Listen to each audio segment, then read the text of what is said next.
लोकमान्य बाल गंगाधर तिलक। बाल गंगाधर तिलक यानी लोकमान्य तिलक का मूल नाम केशव गंगाधर तिलक था। वे एक भारतीय राष्ट्रवादी, शिक्षक, समाज सुधारक, वकील और एक स्वतंत्रता सेनानी के रूप में याद किए जाते हैं। वे ब्रिटिश राज के दौरान स्वराज के सबसे पहले और सशक्त नेताओं में से एक थे। तिलक का जन्म 23 जुलाई 1856 को हुआ। तब देश अंग्रेजों के विरुद्ध विद्रोह की भावना से दहक रहा था। शिवाजी की कर्मभूमि महाराष्ट्र के कोंकण प्रदेश के रत्नागिरी नामक स्थान पर इनका जन्म हुआ था। तिलक को बचपन में बाल या बलवंत राव के नाम से पुकारा जाता था। तिलक के पिता गंगाधर राव प्रारंभ में अपने कस्बे की स्थानीय पाठशाला में एक शिक्षक थे। बाद में वे ठाणे तथा पूना जिले में सरकारी स्कूलों में सहायक इंस्पेक्टर बन गए। तिलक ने सन 1872 में मैट्रिक परीक्षा उत्तीर्ण की। सन 1876 में बीए की परीक्षा पास करके 1879 में एलएलबी की परीक्षा पास की। लोकमान्य तिलक ने जब राजनीति में कदम रखा तब देश में राजनैतिक अंधकार छाया हुआ था। दमन और अत्याचारों के काले बादल देश पर छाए हुए थे। उस वक्त आम जनता में इतना साहस नहीं था कि वो अपने मुंह से स्वराज का नाम तक निकाले। ऐसे कठिन समय में लोकमान्य तिलक ने स्वतंत्रता के युद्ध की बागडोर संभाली। लोकमान्य तिलक ने इंग्लिश में मराठा पत्र निकाला और मराठी में केसरी नाम से दैनिक समाचार पत्र शुरू किया। ये दोनों पत्र जनता में बहुत लोकप्रिय हुए। अपनी प्रतिभा, लगन और अदम्य कार्यशक्ति के बल पर शीघ्र ही जन क्षेत्र में इन्होंने अपना स्थान बना लिया। आपने सुना होगा कि कलम तलवार से अधिक शक्तिशाली है। तिलक की लेखनी से ही केसरी और मराठा महाराष्ट्र के प्रतिनिधि पत्र बन गए। केसरी के माध्यम से समाज में होने वाले अत्याचारों के खिलाफ आवाज उठाने पर लोकमान्य तिलक पर राजद्रोह का मुकदमा चलाया गया। लोकमान्य तिलक ने अपने पत्र केसरी में देश का दुर्भाग्य शीर्षक से लेख लिखा, जिसमें ब्रिटिश सरकार की नीतियों का विरोध किया। इसके लिए उनको उस समय की भारतीय दंड संहिता के आधार पर राजद्रोह के अभियोग में 27 जुलाई 1897 को गिरफ्तार कर लिया गया। उन्हें 6 वर्ष के कठोर कारावास के अंतर्गत बर्मा की मांडले जेल में बंद कर दिया गया। मांडले जेल मध्य बर्मा में थी। बर्मा अब म्यांमार के नाम से जाना जाता है। कुछ इतिहासकारों का कहना है कि पहले इनको राजद्रोही घोषित कर 6 वर्ष का कालापानी और 1000 रुपए का अर्थदंड भी दिया गया था। इस दंड से सारे देश में क्रोध की लहर दौड़ गई। जनता द्वारा सरकार का विरोध किया गया।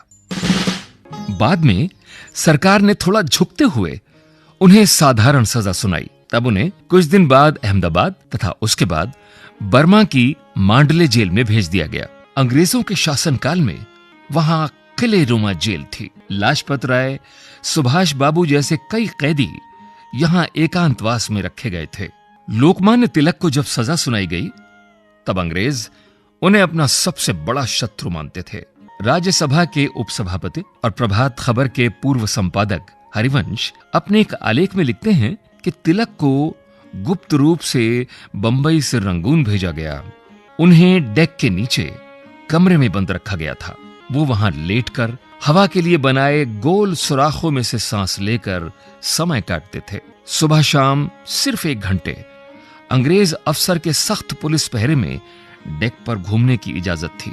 उन्होंने एक बार कहा था कि साक्षात परमेश्वर भी यदि मोक्ष प्रदान करने लगे तो मैं उनसे कहूंगा, पहले मुझे अपने देश को परतंत्रता से मुक्त देखना है। लोकमान्य तिलक ने अंग्रेजी शासन की क्रूरता और भारतीय संस्कृति के प्रति हीन भावना की बहुत आलोचना की। उन्होंने मांग की कि ब्रिटिश सरकार तुरंत भारतीयों को पूर्ण स्वराज दे। लोकमान्य तिलक के साथ लाला लाजपत राय और श्री विपिन चंद्र पाल स्वराज की मांग में सक्रियता से शामिल थे। इन तीनों को लाल, बाल, पाल के नाम से जाना जाने लगा। 1908 में लोकमान्य तिलक ने क्रांतिकारी प्रफुल्ल चंद चाकी और क्रांतिकारी खुदीराम बोस के बम हमले का समर्थन किया। इसकी वजह से उन्हें 3 जुलाई 1908 को देशद्रोह के आरोप में गिरफ्तार कर 6 साल के लिए बर्मा की मांडले जेल में भेज दिया गया। मांडले जेल जाते समय उनकी उम्र 52 वर्ष की थी और स्वास्थ्य बहुत ही कमजोर था। जेल में रहने के दौरान भारतीय राष्ट्रवादी आंदोलन को लेकर उनके विचारों ने आकार लिया और साथ ही उन्होंने 400 पन्नों की किताब गीता रहस्य भी लिख डाली। इसमें उन्होंने श्रीमद् भगवद गीता के कर्मयोग की विस्तृत व्याख्या की। गांधी जी ने गीता रहस्य को पढ़कर कहा था कि गीता पर तिलक जी की यह टीका ही उनका शाश्वत स्मारक है। बाल गंगाधर तिलक की लोकमान्यता उनके राजनीतिक और सामाजिक कामों के अलावा वैज्ञानिक शोध के कारण भी थी। उन्होंने ओरायन जैसा गहन शोधपरक ग्रंथ लिखा। ओरायन मृगशीर्ष या मृगशिरा नक्षत्र का ग्रीक नाम है। ग्रंथ का पूर्ण नाम ओरायन या वैदिक प्राचीनता की खोज है। यह तिलक का मजबूत मनोबल ही था कि वे जेल की तमाम कठिनाइयों के बीच कालजयी लेखन कर सके, और यह भी उनके लेखन का ही दम था कि जर्मन विद्वान मैक्स म्यूलर ओरायन से इतने प्रभावित हुए कि उन्होंने तिलक के लिए मध्यस्थता करते हुए उन्हें जेल से मुक्ति दिलाने का घोर समर्थन किया था। मैक्स म्यूलर ने ऋग्वेद का अंग्रेजी में अनुवाद किया और बाल गंगाधर तिलक को भेंट स्वरूप दिया। कारावास के पूर्ण होने के कुछ समय पूर्व ही बाल गंगाधर तिलक की पत्नी का स्वर्गवास हो गया। इस दुखद खबर की जानकारी उन्हें जेल में एक खत से प्राप्त हुई और लोकमान्य तिलक को इस बात का बेहद अफसोस था कि वे अपनी पत्नी के अंतिम दर्शन भी नहीं कर सके थे। तिलक जब जेल से छूटकर आए तो 1916 में इन्होंने एनी बेसेंट के साथ Akhil Bharatiya home rule league की स्थापना की। होम रूल आंदोलन के दौरान बाल गंगाधर तिलक को काफी प्रसिद्धि मिली, जिस कारण उन्हें लोकमान्य की उपाधि मिली थी। लोकमान्य इसका अर्थ होता है लोगों द्वारा स्वीकृत, लोगों द्वारा मान्यता प्राप्त। इस आंदोलन का मुख्य उद्देश्य भारत में स्वराज स्थापित करना था।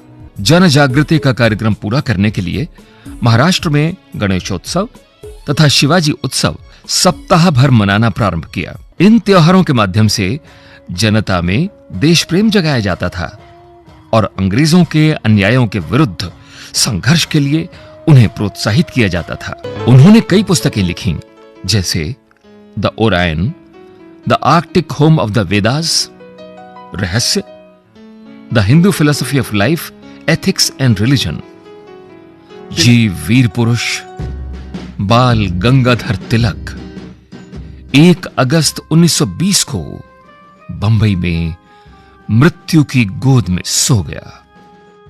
मरणोपरांत श्रद्धांजलि देते हुए गांधी जी ने उन्हें आधुनिक भारत का निर्माता कहा और पंडित जवाहरलाल नेहरू ने उन्हें भारतीय क्रांति का जनक बतलाया। उनके विचार आज भी हमें प्रेरणा देते हैं।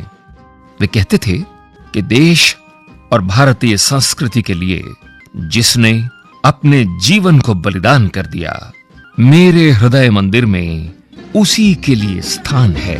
ऐसे देशभक्त एवं वीर पुरुष से प्रेरणा लेकर हम अपने जीवन, अपने समाज और अपने देश को एकता, भाईचारे और उन्नति के पथ पर आगे ले जा सकते हैं। लोकमान्य बाल गंगाधर तिलक आपको हर भारतवासी नमन करता है।